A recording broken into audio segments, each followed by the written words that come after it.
안녕하세요. 김민환입니다. 오늘은 소돔과 고모라가 주는 교훈, 창세기 19장 24절, 25절, 여호와께서 하늘 곧 여호와께로부터 유황과 불을 소돔과 고모라에 비같이 내리사 그 성들과 온들과 성에 거주하는 모든 백성과 땅에 난 것을 다 엎어 멸하셨더라. 스튜디오 그레인저와 피어 안젤리가 주연을 맡았던 영화 소돔과 고모라. 영화는 누구든지 한 번쯤 보았을 것입니다. 고대 그리스 지리학자 스트라보는 그곳에는 13개의 도시가 있었다고 합니다. 그 중에서 가장 큰 도시가 바로 소돔이었습니다. 소돔이 발견되기 전에는 사람들은 전설 속의 도시라고 여겼습니다. 그런데 고고학적 연구로 지금은 요르단의 탈 엘 하마가 소돔이라고 확정되어 이제는 실존적인 도시라는 것이 밝혀졌습니다. 자, 이를 발견한 미국 뉴멕시코주 트리니티 사우트 웨스턴 대학 발굴팀은 요단강 동쪽 탈-엘-함마 지역에서 기원전 3500년에서 1540년에 발견된 청동기 시대의 거대한 도시 유적을 발견했는데 이 유적이 성서에 묘사된 소돔에 관한 내용과 일치를 하고 있다고 발표했습니다. 3700년 전 사해 부근 지역에 운석이 공중에서 폭발했고 인근에 살던 문명이 멸망을 했다는 고고학적 증거가 발견되었습니다. 탄소연대 측정 결과 이 부근에 2500년간 번성한 청동기 문명이 있었고 그 인구는 약 4만 명에서 6만 5천 명가량이었다고 합니다. 3700년 전 갑자기 이 모든 구조물의 진흙벽이 무너져 내렸고 토대만 남고 고열의 피해를 입어 도자기 표면이 녹아내린 유리 흔적이 발견되고 초고온에서만 생성되는 지루콘의 결정들이 발견되었다고 합니다. 성경의 말씀을 통해서 우리는 그 땅이 왜 멸망을 받았는지 더 확실히 알 수 있습니다. 하나님께서 소돔성의 죄악상과 부르짖음을 듣고 사실 여부를 확인하고자 인간의 모습으로 소돔 땅을 방문하셨고 때마침 소돔 성문 앞에 앉아있던 롯이 이들을 가장 먼저 보고 강권하여 자신의 집으로 모시고 갔습니다. 이방인이 왔다는 소식을 들은 소돔 사람들은 전부 롯의 집에 몰려가 오늘 밤에 내게 온 사람들이 어디 있느냐 이끌어내라. 우리가 그들과 상관하리라. 여기서 상관한다는 말은 히브리 문화의 문맥에 따라 성교를 의미합니다. 이에 롯의 답변은 내게 남자를 가까이 하지 아니한 두 딸이 있노라. 청하건대 내가 그들을 너희에게로 이끌어내리니 너희 눈에 좋은 대로 그들에게 행하고 이 사람들은 내 집에 들어왔은즉 이 사람들에게는 아무 일도 저지르지 말라. 이렇게 대답을 했습니다. 지금으로서는 잘 이해가 안 될 수는 있지만 당시 관습의 근거에서 롯은 딸을 지켜야 한다는 가장의 의무와 그 당시의 접대 관습 사이에서 후자를 선택하였습니다. 왜냐하면 당시 문화에서는 접대 관습이 가장 강력한 의무였기 때문에 그런 것으로 판단됩니다.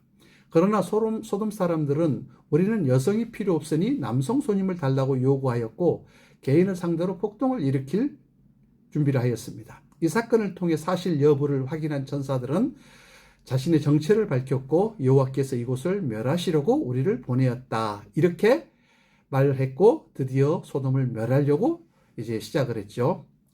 이 천사들의 경고를 농담으로 알았던 사위 2명을 제외한 롯의 부부와 그리고 두 딸의 손목을 잡고 성 밖으로 이끌어냈습니다. 그리고 일행에게 평야를 떠나 뒤돌아보지 말고 산속으로 도망치라고 말했지만은 너무도 두려워한 롯은 산으로 가는 대신에 저 앞에 있는 소알이라는 작은 성으로 피신하도록 허락을 요청하고 허락을 받습니다.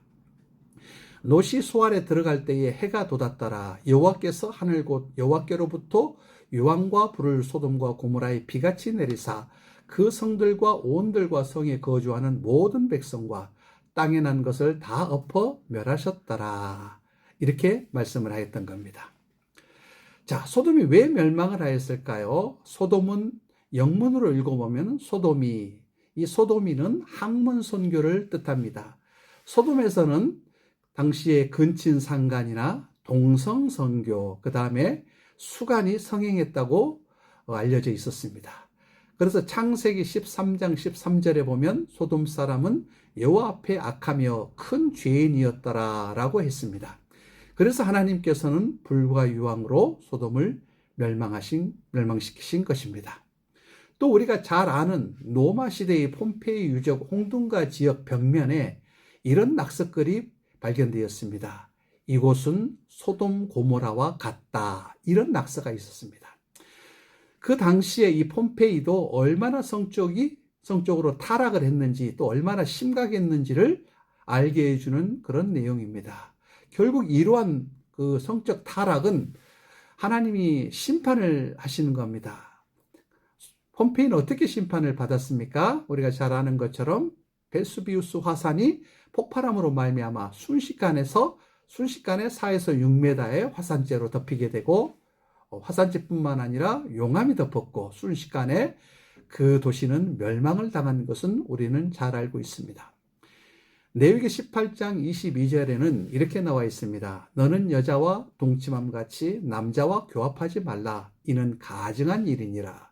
아울러 20장 13절에도 만일 남자가 여자와 동침함같이 남자와 동침하면 둘 다 가증한 일을 행함인즉 반드시 죽일지니 그 피가 자기에게로 돌아가리라.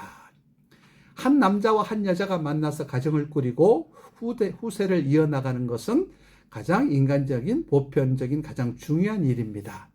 그렇기 때문에 히브리서 13장 4절에도 이것에 대해서 모든 사람은 결혼을 귀히 여기고 침소를 더럽히지 않게 하라. 음행하는 자들과 간음하는 자들은 하나님께서 심판하시리라.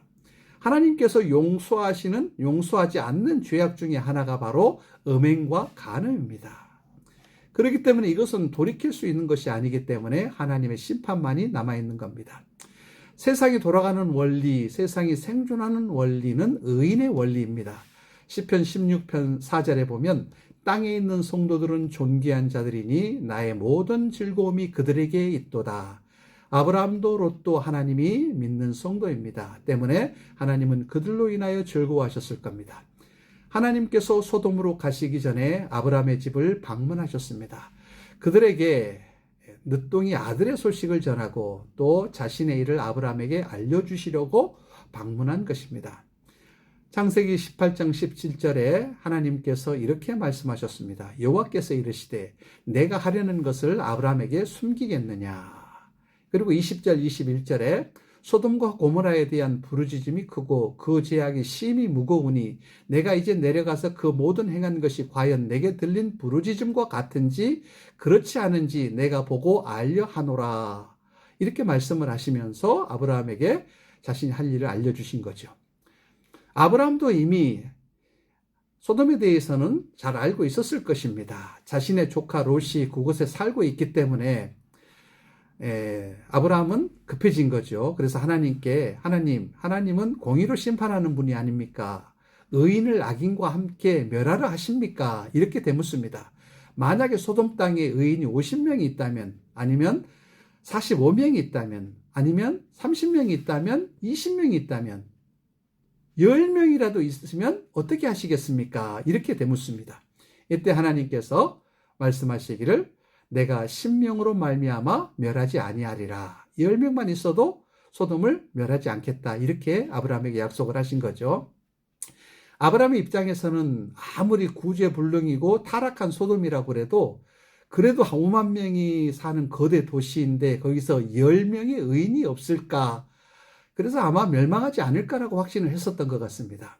자기 셈법으로 봐서 적어도 자기 조카하고 그다음에 가족만 하더라도 4명이고 또 사위가 있다면 6명. 그럼 결국 5만 명 중에 4명만 있으면 소돔은 멸망당할 이유가 없다고 아브라함은 판단을 했을 겁니다. 그러나 실제는 어땠습니까? 결국 10명이 없었죠. 그 10명이 없어서 소돔과 고모라는 불과 유황으로 멸망을 받게 되는 겁니다. 자, 오늘 이 말씀을 들은 우리가 왜 올바르게 살아야 하는지, 왜 우리가 믿음을 가져야 하는지, 왜 우리가 하나님을 섬겨야 하는지 분명히 알 것입니다. 모든 셈의 기조는 악인이 아닙니다. 동성애 자들은 들불과 같이 셀 가치가 없습니다. 마치 소돔 땅에 살았던 사람이 그랬던 것처럼, 그래서 우리가 하나님을 바로 섬기고 또 하나님 앞에 의롭게 살면 하나님께서 우리를 인해서 세상을 용서하리라고